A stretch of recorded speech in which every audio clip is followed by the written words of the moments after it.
Hello বন্ধুরা, প্রিয়া ইপসা কিচেনে তোমাদের সবাইকে স্বাগত। মেথির শাক দিয়ে তোমরা অনেকেই অনেক কিছু বানিয়ে খেয়ে থাকবে।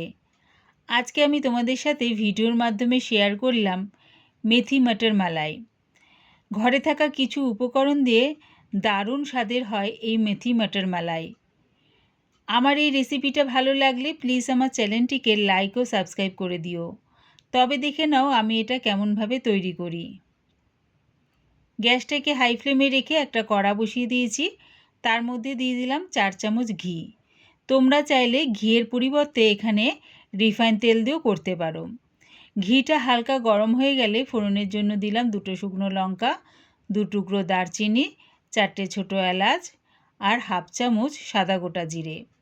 যখন দেখবে ফোড়নের থেকে সুন্দর একটা গন্ধ বেরোচ্ছে তখন দিয়ে দিলাম 2 বড় সাইজের পেঁয়াজ কুচি।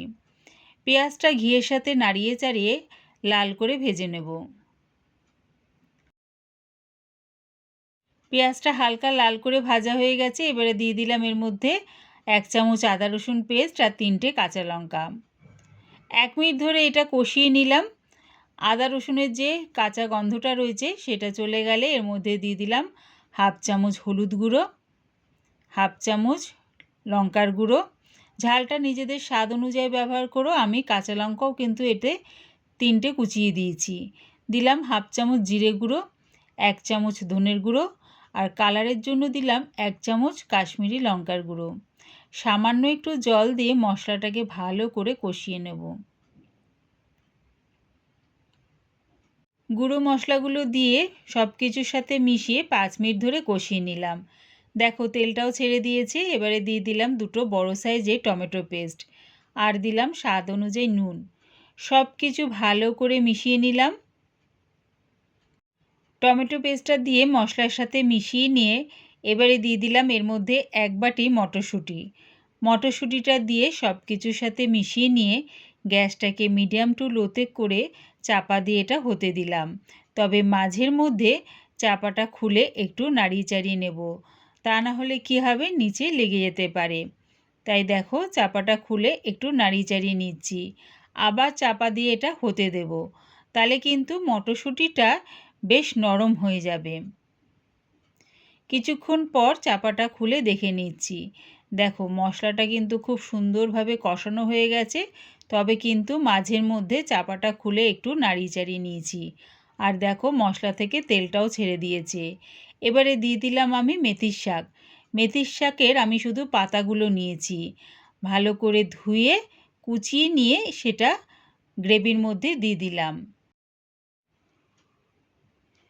মেথির শাকটা সব কিছুর সাথে ভালো করে মিশিয়ে নেব। এবারে এর মধ্যে দিয়ে দেব হাফ কাপের মতন গরম জল। অবশ্যই কিন্তু এখানে গরম জলটা ব্যবহার করো। গরম জলটা দিয়ে সব কিছুর সাথে মিশিয়ে নিয়ে চাপা দিয়ে এটা আর একটু ফুটিয়ে নেব। তাহলে কি হবে, মেথির শাকটা বেশ নরম হয়ে যাবে। 1 মিনিট পর চাপাটা খুলে দেখে নিচ্ছি। দেখো মেথির শাকটাও খুব সুন্দরভাবে নরম হয়ে গেছে আর মটরশুঁটিটাও সেদ্ধ হয়ে গেছে। এবারে ওপর থেকে দিয়ে দিলাম 4 চামচের মতন ফ্রেশ ক্রিম। ক্রিমটা দিয়ে একটু নাড়িয়ে চাড়িয়ে 30 সেকেন্ডের মতন ফুটিয়ে নিলাম। ফ্রেশ ক্রিমটা দিয়ে বেশি কিন্তু ফুটিও না। ফ্রেশ ক্রিমটা দিয়ে 30 সেকেন্ড ধরে সব কিছুর সাথে মিশিয়ে নিয়ে একটু নাড়িয়ে চাড়িয়ে নিলাম। রেডি হয়ে গেছে আমার মেথি মটর মালাই। এই মেথি মটর মালাই তোমরা রুটি, পরোটা বা নানের সাথে খেতেও বেশ ভালো লাগে।